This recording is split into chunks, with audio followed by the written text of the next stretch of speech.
In a startling incident that has sparked significant attention, federal agents shot a woman in Broadview, a suburb of Chicago, after they found themselves trapped by a group of vehicles.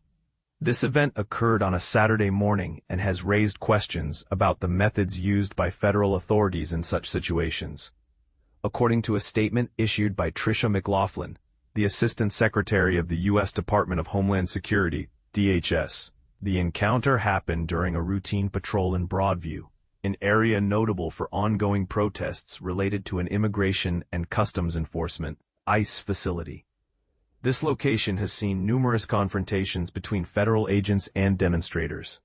Reports suggest that the agents were initially surrounded or boxed in by a total of 10 cars, being aggressively rammed by vehicles in what appeared to be an organized effort to impede them. Though the statement did not detail the exact location of the skirmish within Broadview, it clarified that the unusual behavior of the motorists took place close to the ICE facility. With mobility impaired, the agents exited their vehicles to assess the escalating situation more effectively. In a turn of events that intensified the alarm, it was reported that one of the individuals in the encircling cars was armed with a semi-automatic weapon. In response to the threat, the agents fired their weapons, hitting the woman driver in one of the cars. Following this alarming exchange, she was transported to a local hospital for treatment and has since been discharged, as confirmed by a spokesperson from Sinai Health System. DHS also stated that the woman had recently come under scrutiny. She was mentioned in an intelligence bulletin from U.S. Customs and Border Protection for allegedly engaging in doxing activities against agents and making threats against ICE published online. Despite this serious claim, DHS has refrained from disclosing her identity or providing further details to support their assertions. Miraculously, no agents sustained injuries during this incident. However, DHS noted that the Chicago police did not intervene, despite being present in the area and having received calls regarding the situation. It is important to highlight that Broadview falls outside their jurisdiction. DHS claimed they were deploying special operations due to a growing crowd forming at the scene of the incident. In the aftermath, the Chicago police responded to a report of a shooting on the 3900 block of South Kedzie, which is notably several miles away from Broadview.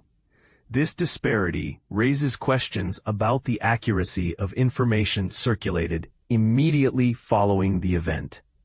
Subsequently, DHS reiterated their position about the shooting occurring in Broadview, while also disclosing that Border Patrol had been patrolling near the area referred to in the Chicago police report.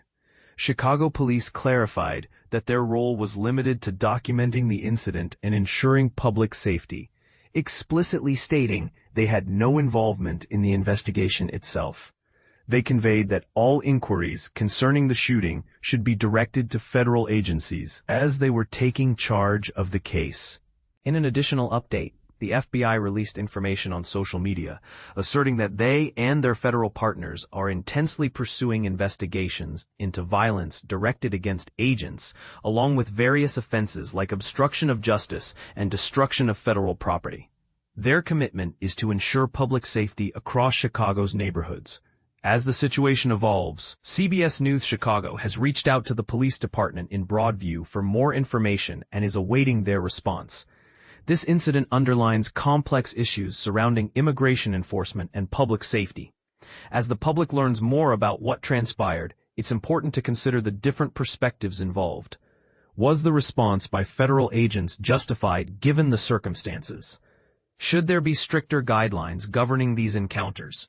These questions leave room for discussion, and differing opinions are likely to emerge. What are your thoughts on how law enforcement handles situations like this? Share your views in the comments.